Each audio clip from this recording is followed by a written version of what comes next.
Good afternoon. Good afternoon. Good to see you again, sir. Thank you, Mr. Chairman. A big appreciation to Representative Alexander, who gave me the opportunity to be with you today. I will be as brief as possible. First of all, discussing the drop boxes provision to the bill. We believe that this, or I do. First of all, let me explain. I'm the Heard County Election Supervisor, and I'm also the Legislative Committee Chairman for Elections Officials Association. I will say that the views that I express here are not necessarily the views of the entire organization, but we have gotten together as elections officials to gather up a few points to this bill that we would like to see worked on to allow us to have more a smoother and easier administration of elections. Concerning drop boxes, we believe that this bill renders them useless. Not allowing the boxes to be open after hours forces voters to that cannot drop their ballot off in the ballot box to actually put them in the post office. And as we all know, the post office process was also a problem with ballots being sent to processing centers across the country.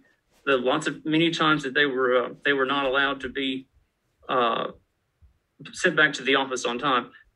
Case in point, I just got through with a special election, and I had 3 ballots from another zip code that were mailed the day before the election that did not get to my office on time. They got to my business office today, actually yesterday. So those 3 voters were not allowed to vote. Had we had drop boxes in our county, we would they could drop those ballots off. We don't have a drop box in Heard County. It was our decision as a board and my decision as a supervisor to not have them. But that's a very prime reason why we believe drop boxes should be available after hours. Another problem that we see with the drop box issue, if a voter is not able to drop their ballot off over the weekend before the election, they are more apt to take that ballot with them to the poll on Tuesday, or they are more apt to not even take their ballot with them to the poll.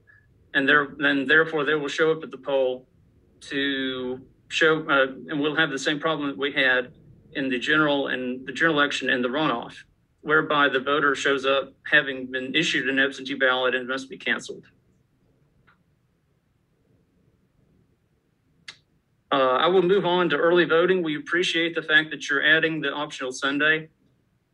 In our county, we will not be taking advantage of that because we're a small county. But one thing I'd like to address, and that is making Saturdays mandatory for all elections. We believe that Saturdays should be at the option of the county, except for state and federal. And here's my case in point. In 2019, we did a municipal election for 2 small cities, and we had 8 early voters over 3 weeks, 8. And 2 of those were myself and one of my board members. Having a Saturday vote for 2 Saturdays for that election would have been a waste of money. And so we believe that the mandatory Saturdays should only be for state and federal elections.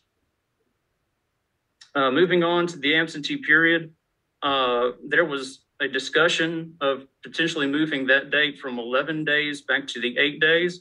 We would welcome that change. Another thing that we would welcome is allowing for emergency provisions. One thing that I always point out, the lineman that has to go to a zone where there are power outages, he can't say, well, I need to wait until I can early vote before I can leave. That lineman has to get on the road immediately. Case in point was Hurricane Sandy several years ago. We actually overnighted a ballot on the Friday before the election so that voter could vote. The next thing I'd like to point out is by shortening the period for absentee ballots, you force elections offices to mail all of their ballots out in a 3-week period while we're trying to prepare for an election. Very often the week that you're proposing that we send ballots out as a week that we get ready for the election as far as logic and accuracy testing. So you have some counties that will be preparing logic and accuracy testing and mailing ballots out to rollover voters. And it creates a larger amount of work on the elections offices for that week. Finally, actually not finally, I have two other items.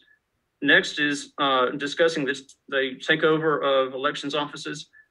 I will not repeat what other, I won't repeat too much of what other people have said, but it does concern us that if 3 of the state election board members are appointed by the state legislature, that gives the state legislature too much power to conduct elections as well as decide which counties are in what we would call deficient operations. And finally, is a topic that we don't all share the same opinion on, but I will say this, and I will only echo what Marilyn Marks said, and that is the fact that I believe that signature verification is the only true way to verify the identity of a voter. One example that has not been mentioned that I will say here, if you have a care home with elderly residents, they all have their driver's license numbers on record. If I were an unscrupulous care home operator, I could theoretically apply for an absentee ballot for all of those residents in that home.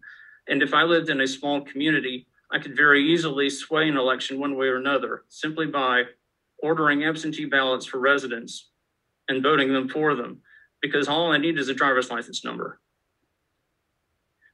Those are the main items that I wanted to address today. I know our time is late, and I will stand for questions.